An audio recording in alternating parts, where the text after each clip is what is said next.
Welcome back, my WideFox fanatics. So the cat is out of the bag. You now know what the wheels will be. I've mentioned the tires, and it's only time to start putting this car back together.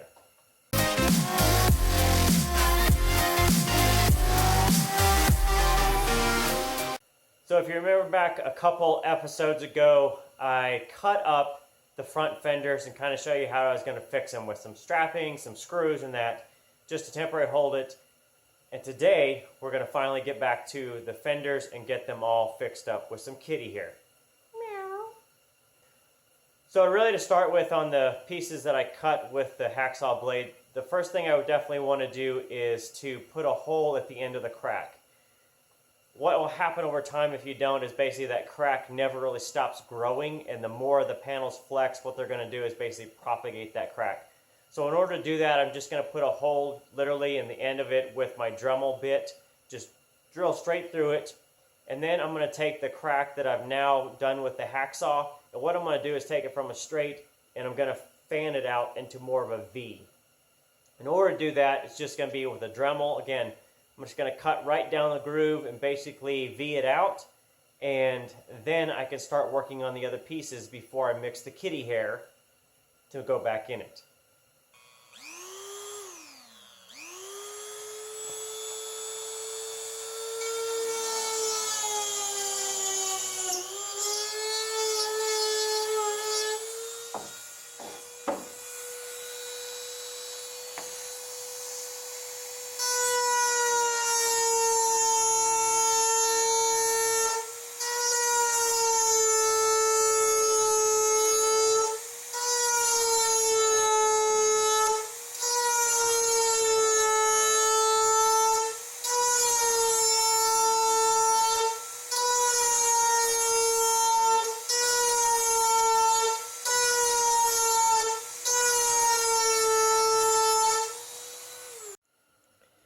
Okay, so there's the end hole for the end of the crack.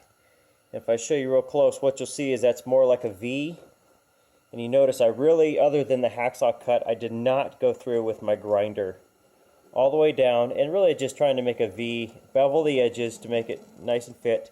Now as I came up over my strapping here, you notice I jumped over it. So I want to keep this because this one needs this extra support, and so I'm going to work and fill this in first, fill all of this in with the kitty hair, and then I'm going to take this out and then fill this in with kitty hair once all of this has dried, and I can feel like I can basically change the support. So this is doing it now, fill it in.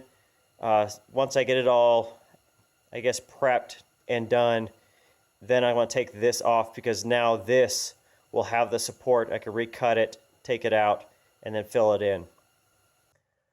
Okay, so now that I've got everything on the V done, the next piece what I've done is I've gone through all the areas that I'm going to put the kitty hair on the fenders themselves. And I've sanded them, I guess you call it, sanded them down with some 40 grit paper. Now Evercoat's website said you wanted to use something aggressive like a 40 or an 80 grit. And the main reason for that is that you really want to give a rough surface to the kitty hair to bond to. So the fenders themselves normally have like a black gel coat that's a really good finish, but it's not going to allow everything to bond well to it. So to add the kitty hair, what I've done is just gone through, so you see this white area here, this is just from sanding, honestly, with my hand. Now I've done two directions, so I went like an up and a down, and then I went perpendicular against where it was. The reason is that cross hatching is going to give a little bit better surface area, a little rougher texture for the kitty hair to bond onto. And now that I'm done with that, every area that I'm going to do the kitty hair on, I need to go through and clean with acetone. And that's going to clean off any grease, anything off my fingertips or anything else. So I'm going to change gloves, get out of these that will soak up acetone. I'm going to switch over to some nitrile gloves or nitrile, however you say it. And those will won't soak up the acetone. I won't get it on my hands. Once I'm done there, you'll notice that I'm going to start putting tape behind here, and that's literally just a backer that's going to allow the kitty hair to kind of have a boundary. Nothing that's crazy that's going to stick to, but it'll give something as a boundary that the kitty hair can be laid on, and I can then build from there. It's probably going to take 2 or 3 coats of this stuff to really get to where I want. I'm gonna go thin and just build it a little bit at a time because I don't want to glop it on and then have to worry about it later. So, switching gloves, acetone, and then we'll start getting the kitty hair going. Working at the car wash, we'll be having some fun at the car wash. We'll be building a wide body.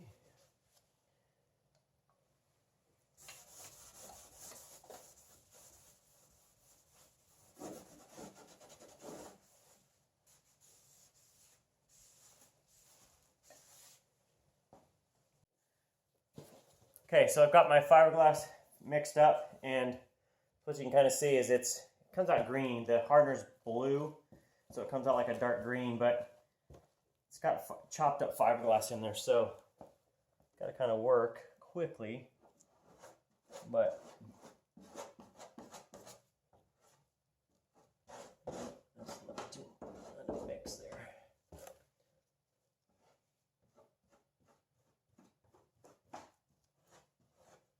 Now, I'm going to use a little bit of sparingly, but I want to make sure that I've got it filled in and it's got a little bit to sand against. So, I've got to fill it a little over, but not crazy because I don't want it to sand too much back off.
Now, as I'm going out farther this way, the intention with that is that I want to put on a layer that I can sand down and really try and match the in-out of the fender gap. So I think having a bump right here at the edge to where it kind of like a ski jump up to match really doesn't match the flow of all this.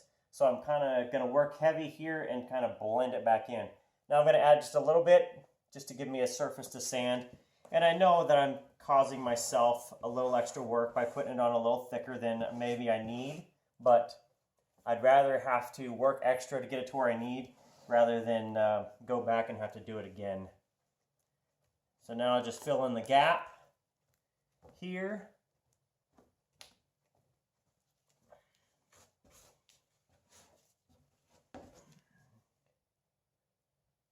And then the closer I get to that, what I can do is I can sand that edge back, basically setting the gap, about a 3/8 inch gap to the door to fender.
Okay, so with that all spread on, I'm going to go ahead and clean this up a little bit, and I'm going to do another set of Bondo, or filler. Shouldn't call it Bondo, that's a brand. I might get another set of kitty hair done on my mixing board, go over and do the driver's side, and then I'm going to leave it alone, let it set up. And from that point on, I will probably go get some lunch. It's about that time. Now, somebody made a comment previously about when I did the engine bay about not letting stuff set up as long as I had been, and when I did that, I just left it overnight because it was the end of the night, and I let it dry. So with this stuff, I'm going to try to be a little bit more timely since it's about mid-afternoon. Get some lunch, I'll come back, see where it's at. But I guess it's really up to you how long you let it sit for and when you start working with it. I at least want to get this dry and set up so that I can go back in and add more on top of it without it being too much of a problem. I definitely don't want to make it worse before I make it better. Okay, so back from lunch, and I've already started sanding. So the filler itself probably took about an hour, I'm going to say around an hour, in the garage to harden to the point where I could feel like I could sand it. When I initially came out, probably at about 30 minutes, it was still tacky to my fingers. So I just kind of let it sit there, worked on some other stuff, and then I came back probably around the hour mark, honestly, and it was dry, not really sticky to the touch, but it felt still just a little soft. So I knew it was still at a good point where I could start sanding and not really get into it to where it was going to gum up the paper and that. So I initially started with some 400 grit sandpaper, and I didn't really get anywhere. This stuff is hard. So then I went to some 150 sandpaper, started getting somewhere, but man, it took so long to do with hands. So I grabbed an old Black & Decker orbital sander that I had in my toolbox. I don't know how old it is. It's probably like 10, 12, maybe even 15 years old. I'm not even sure. But I tried it, and it works pretty darn awesome, honestly. The only thing was, the foam piece there that had the hook and loop piece that was glued to it basically disintegrated halfway through. So a lot of this is sanded, but my sander kind of went. So I got to look on Amazon or something like that to see if I can get a new one. But otherwise, if you're going to do this stuff, I'm going to tell you, get yourself a sander, either a DA or just an orbital sander, something like that. Because you are not going to want to do this by hand, I guarantee it. It'll be fun for about 10 minutes, and then it's like, ooh, I'll go spend the money on a sander. So as you can see, I've got everything done. Now I did take the strapping off. This stuff is solid, man. So don't worry about if it's not going to hold up or it is going to hold up. This stuff is monstrous. So got the cowl done. I still need to split it. Obviously, I bonded straight over the metal cowl to the fiberglass. I know I did that. They're bonded together. What I'll do when I'm all done and sanded and it's flat, I'm basically going to go through and just cut it and split it. It's not really that thick, so it'll split off there, and then I can round the edges and make it look like it's supposed to be, but it'll fit well. Windshield molding fits awesome. I need to do some more right here on this. So this is where I initially did it. I took the strap off, dremeled it out there, and I'll put in some more filler here, and then I'm just building this way, I guess outboard, so that it matches the door, but I'm also closing in this gap. And this stuff, like I said, it is awesome. So I think I'm going to be good for today, but if you are scared about doing this, don't be. Yesterday, my sander died. I got a new one coming. My favorite transformer, Amazon Prime, is going to deliver it in a couple of days. So I thought about doing the quarter windows, resealing those, but what I realized when I came out this morning to try and do this is that I fiberglassed the doors closed, basically. So another time for that. So tonight I'm going to add in some extra layers. So you can see this is layer 2 of the filler, and the goal here is to continually build out this surface. Now once I sand it all down, obviously once it's all hardened, it's going to be covering the door. So what I'm going to do is get my Dremel out, and I will just follow the door contour and basically cut a groove, I guess you'd call it. But I'm going to cut all the way through with my Dremel, following the door profile, and then I know that the fender is going to fit exactly to the door contour by doing that. Using the door basically to shape the fender. So I'm going to let this dry, and you can see I'm starting to fan it out more down the fender, which will give me more surface to kind of go back and forth to make sure this all fits together. So I redid this up here on the fender, and then the cowl and the windshield molding.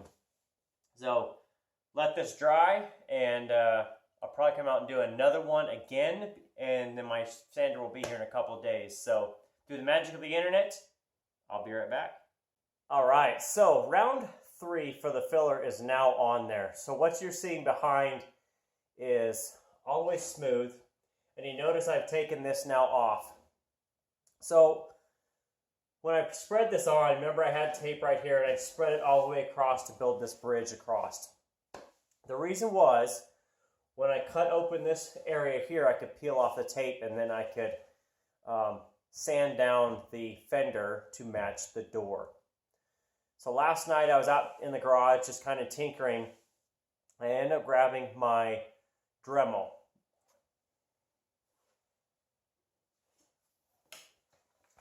Now the tip on my Dremel here, if I measured it, comes in at 3 millimeters. That's 1/8 of an inch for you playing at home in the American version. And the goal is to get the gap from the door to the fender to be 6 millimeters.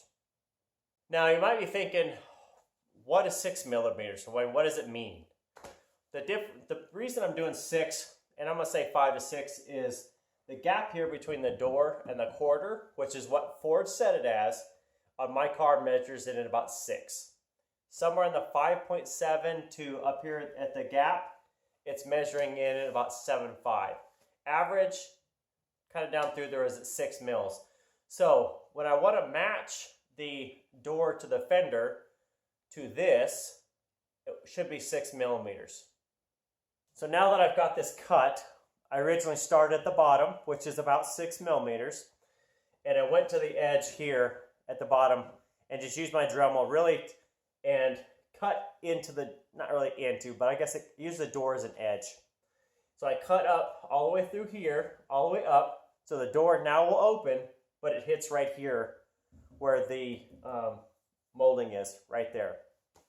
So tonight I'm going to start sanding on this. What I want to do is I want to smooth this out, because now that this fender sits more outboard because I took this off, which is great because now I can sand it, push it back down in with the surface, and get this blended to where it fits like it should.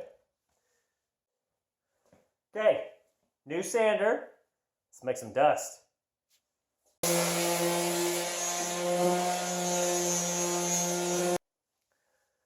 All right, so I'm gonna call it a day or a night, I guess. But I've got round 1 of the sanding done. So obviously you can see I've got all this done out and blended it all out.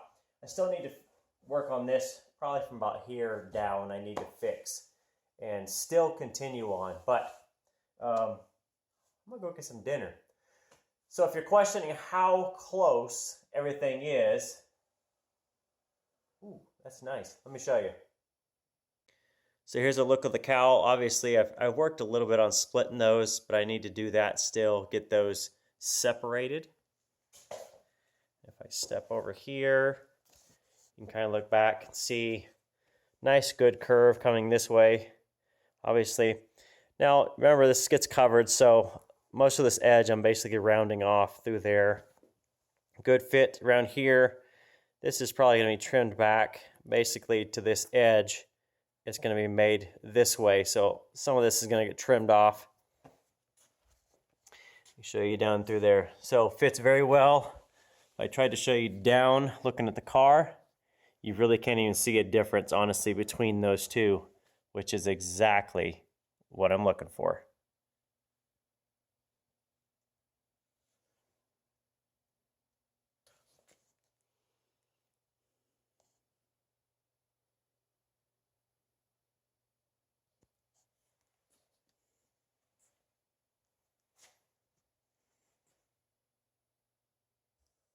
So with a lot more sanding, I'm almost done, at least for this side. Now what you can notice is that I've got this set, so I've got a little bit more sanding right here by the body molding line. And it's just hard to get in there with a sander head and all that without starting to get all the way over here into the door and that. So I've got it close. I'll finish this up with some hand sanding and that, and I've got a little bit in here just to fix. Now on the roughness of this, I'm getting it down to roughly a 220 grit, something like that. And for what I need right now is good. You'll notice I've got some pitting in that. The kitty hair itself is meant to be a foundation builder, not a finisher. So once I'm done with this, I can clean it with acetone and then go back in with a top filler and go over top of that, get that all done, and that will give me a smooth surface that I can go on and paint or whatever I'm going to do. The last piece of this is going to be setting the gap between the door and the fender here. So how I'm going to do that is with a gap gauge. So you'll notice I've got in my hand my gap gauge. So now I've set this, so the silver piece that's done left, that is 6 millimeters. What I've done is just set this to the side, and it's gone just like this. So the blue edge here is at the edge of the door. The edge of the measuring stick, my gap gauge, is basically put on there, and then I put a mark. So this purple is where the gap needs to stop. So what I need to do in here is just sand along this all the way down, and once I get to the purple, so it's got filler between it, once I hit the purple, stop sanding. That is my 6 mils. So that's what I'm looking for. You can see in here, see all this where there's filler in between that. Once I'm going to sand this until this opening opens until there's just purple showing all the way down. Now you can see it's inconsistent, and right there at the door molding edge, you've got just a little bit left to do, and then I've got some left on the lower piece. Okay, so here's the finished product of all the sanding. Now I am done for now with the base filler, and I'll probably come back with a top filler later on. Let me get this cleaned off, and then I'm going to tell you what I learned doing all this. Okay, so here's the finished product. That is 6 millimeters. Obviously not perfect, but pretty darn close. Now I did right there at the door mold, you can see I had to do a little extra on there just to make sure that that molding line will clear.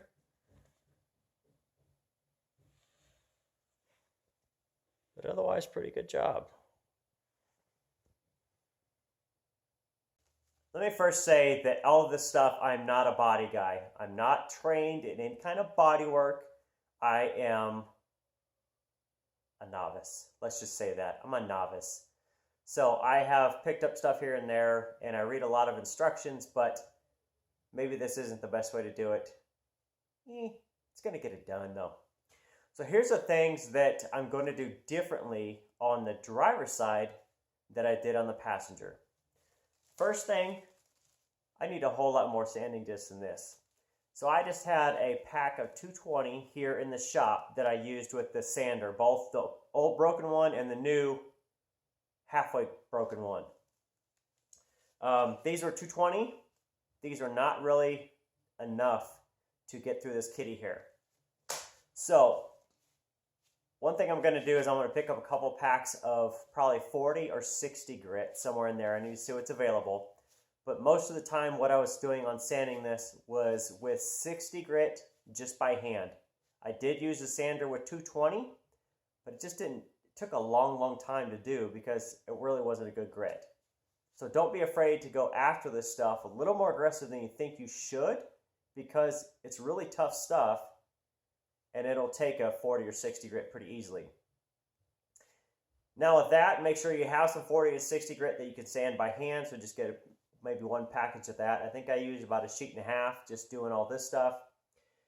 When I set this up here, I knew where to sand. I used a piece of 60 grit wrapped around just basically a paddle. What was it, this? And this is just my spreader I put it on with, honestly. So wrap it around the edge, stick it in there, all the way down, just sand, nice smooth strokes, and that way you don't have to worry about localizing it. You'll just consistently adjust that to 6. Use your gauge to match, and if you go a little far, hey, you just got to put it back. That's it. So with that, I think I'm going to call this good on this fender. Still got to finish up the cowl piece. Obviously, the front of this fender needs to be fit to the fascia, and then I've got the driver, which I will do next week. So if you guys have any questions on any of this, make sure you drop me a line. It's not that bad, really, so don't worry about it. If you need any of these materials, remember, I always put them in my Amazon store, so just check there if you need them and you want to order stuff. Otherwise, just go pick it up locally, wherever you need to at your local store. That is it for this time. So, fitting the fenders, almost done. We'll see you next time.